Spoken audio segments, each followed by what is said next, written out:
In this video, we're going to cover if Fidelity no-fee funds are worth it and if they're worth switching into. I'm currently using Vanguard, but I heard about these funds a little while back, and I wanted to do a little bit of digging. On the surface, it might seem like a no-brainer to invest into these funds. They offer investors automatic diversification, and they also offer no fees. However, after doing some research, the answer might not be that obvious. Alright, the format of this video, we're going to cover what the new funds are, the similarities and differences between the new funds versus the already established Fidelity funds, and then give it a quick breakdown between the investment mix, and then the year-to-date returns, and then the lifetime returns. And then stay to the end of the video to see what I would do if I was investing into these funds. Hey everyone, what's going on? If you're new here, my name is Davis and welcome to my channel. Each week I make new videos on personal finance and investing, so subscribe and hit the notification bell so you don't miss out on my next video.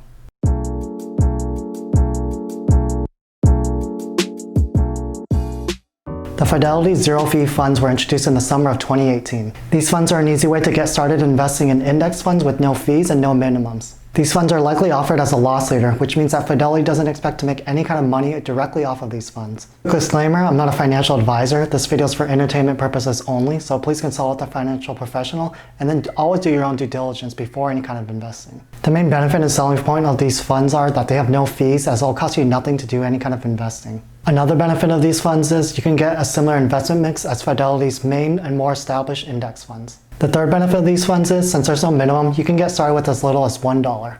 There's a total of 4 of these zero expense ratio funds. Now let's quickly go over a high-level overview of these 4 funds.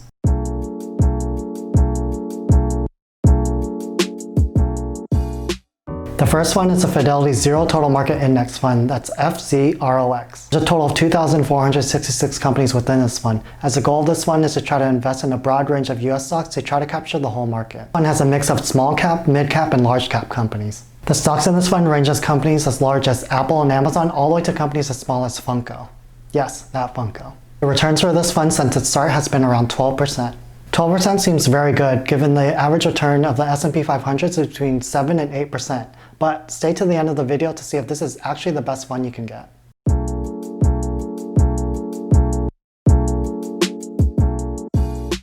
The next fund is the Fidelity Zero Large Cap Index Fund, that's FNILX. There's a total of 516 companies within this fund, as the goal of this fund is to invest in US large cap companies and follow the growth of the market leaders. The companies that this fund invests in are huge. Just think of the largest companies off the top of your head. Companies such as Google, Amazon, and Apple, all the way to other large companies such as Lyft or even Dish Network. Returns for this fund since it started has been around 10.48%.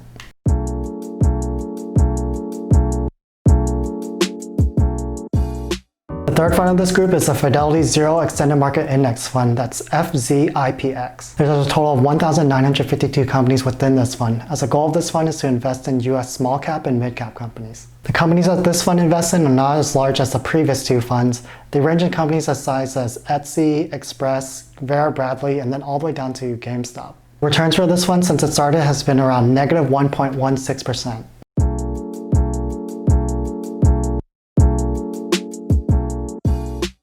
And last but not least, the last fund of this group is the Fidelity Zero International Index Fund, that's FZILX. There's a total of 2,128 companies invested in this fund, and the goal of this fund is to invest in large and mid-cap international companies. The stocks in this fund include companies such as Alibaba, Samsung, Sony, and even Honda. Returns for this fund since it started have been around 1.95%.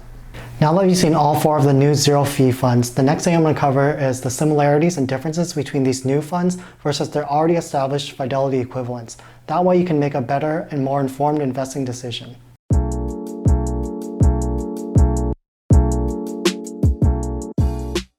The most obvious difference between these new funds and their already established Fidelity equivalents is the new funds have 0 fees for their expense ratios. Both sets of funds have similar goals as they try to help investors invest in diversified index ranging from US stocks to international stocks. The main difference between each set of funds is the actual amount of companies that each individual fund invests in.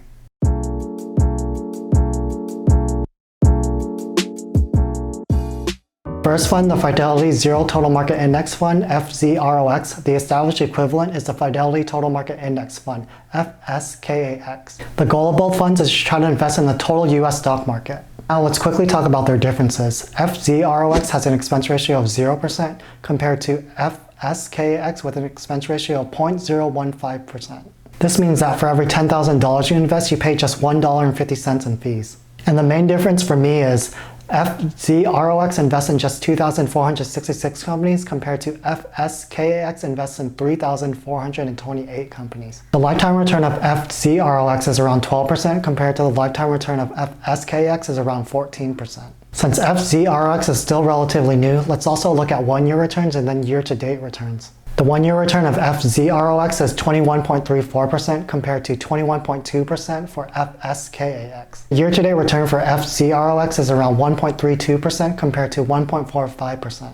So in the short term, they performed relatively similarly, and then in the long term, they'll probably be pretty damn close. Alright, for the other three funds, I'm just going to quickly go over the number of companies they're invested in, their one-year returns, and then their year-to-date returns.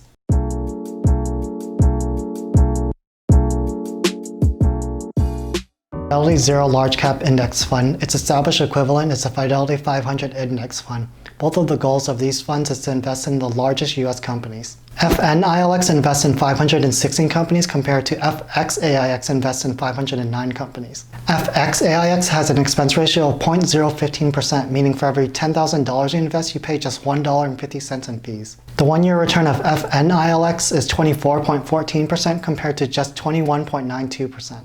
And the year-to-date return for FNILX is 3.47% compared to just 1.90%.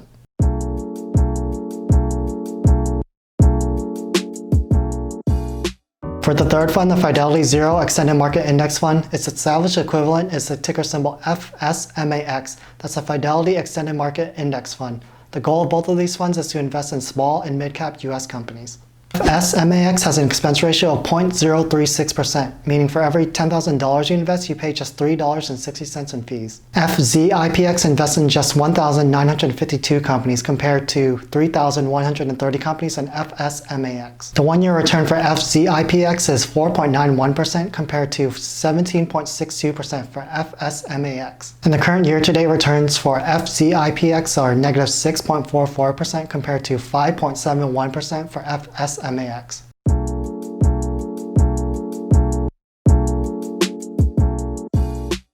the fourth and final fund, FZILX, the Fidelity Zero International Index Fund, its established equivalent is the Fidelity International Index Fund, ticker symbol FTIHX. FZILX invests in just 2,128 companies compared to 4,535 companies for FTIHX. The one-year return for FZILX is 3.35% compared to 3.67% for FTIHX. And the year-to-date returns for FZILX are negative 4.51% compared to negative 4.43% for FTIHX. Now that you've seen the similarities and differences between the new zero-fee funds and their already established equivalents, in the next section I want to cover what I would do if I was starting to invest in Fidelity today. But before we do, if you made it this far and you learned something new and you want to help me out, please click the like button as it'll tell YouTube to share this video out to more people. I'd really appreciate it as it takes me hours to make each of these videos.